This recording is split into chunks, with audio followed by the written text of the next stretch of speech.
Assalamualaikum warahmatullahi wabarakatuh. Perkenalkan, nama saya Fioni Amarta Putri dengan NIM 15115196060.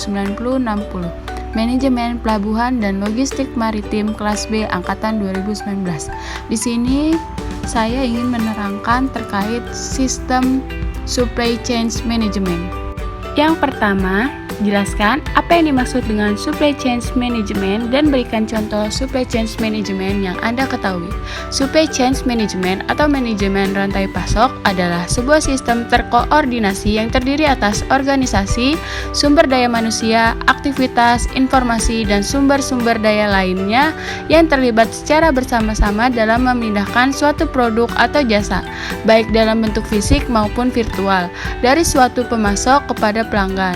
Supply chain management pada industri makanan, contohnya dengan pengadaan bahan baku, pengiriman bahan baku, proses produksi, pendistribusian barang, penjualan barang, sampai ke konsumen akhir. Sumber dikutip dari buku Supply Chain Management Muhammad Arif, halaman 7, 2018. Lalu masuk kepada soal nomor 2. Jelaskan diagram alir manajemen rantai pasok. Gambar di atas adalah alur supply chain management sempurna. Apabila salah satu dihilangkan, alur itu pun tetap akan berjalan normal karena tidak adanya batas. Ketika kita sebagai seorang customer membeli suatu barang langsung ke supplier ataupun manufaktur. Sumber Supply Chain Management Oktober 2017, Agatha. Dari diagram di atas sehingga dapat dijelaskan bahwa proses dimulai dari adanya bahan baku, bahan mentah yang dibeli oleh supplier, dan kemudian bahan mentah tersebut diolah di dalam pabrik apabila menjadi bahan jadi, yang kemudian didistribusikan ke customer. Para pedagang besar biasanya memiliki gudang untuk menyimpan barang-barang tersebut sebelum disalurkan lagi ke pihak pengecer. Kemudian pengecer atau retailer akan menawarkan produk ke konsumer atau pengguna. Lalu soal nomor 3 adalah apa perbedaan antara supply chain management dan logistik? Jelaskan dengan memberikan contohnya. SCM adalah serangkaian kegiatan yang meliputi koordinasi penjadwalan dan pengendalian terhadap pengadaan, produksi, persediaan dan pengiriman produk ataupun pelayanan jasa kepada pelanggan yang mencakup administrasi harian, operasi, logistik, dan pengolahan informasi mulai dari pelanggan hingga ke pemasok. Contoh, pembelian, purchasing, pengadaan, procurement, dan perencanaan kapasitas produksi, capacity planning.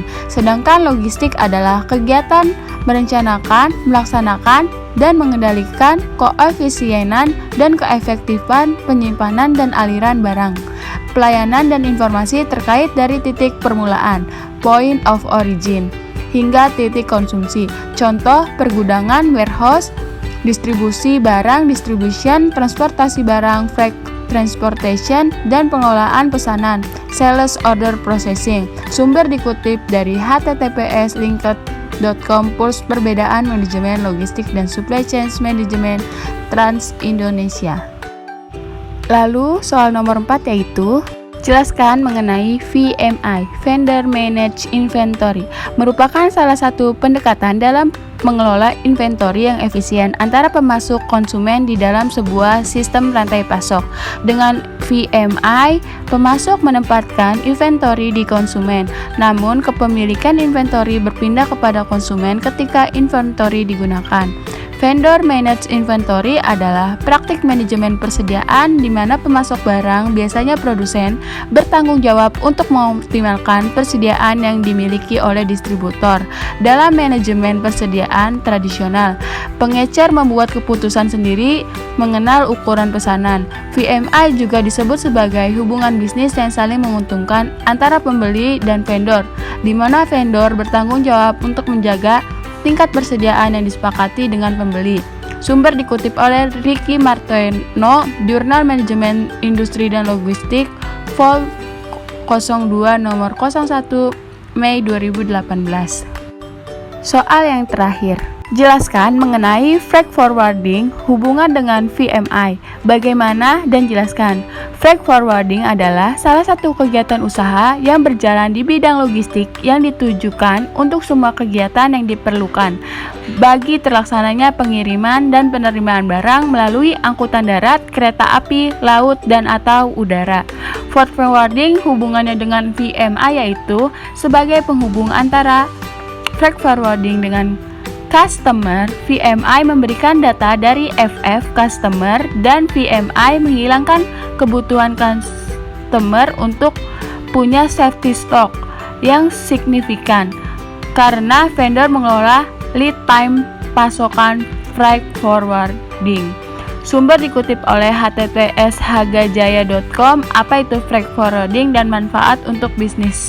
Sekian presentasi dari saya terkait supply chain management. Lebih dan kurangnya mohon maaf. Wabillahi taufik wal hidayah. Wassalamualaikum warahmatullahi wabarakatuh.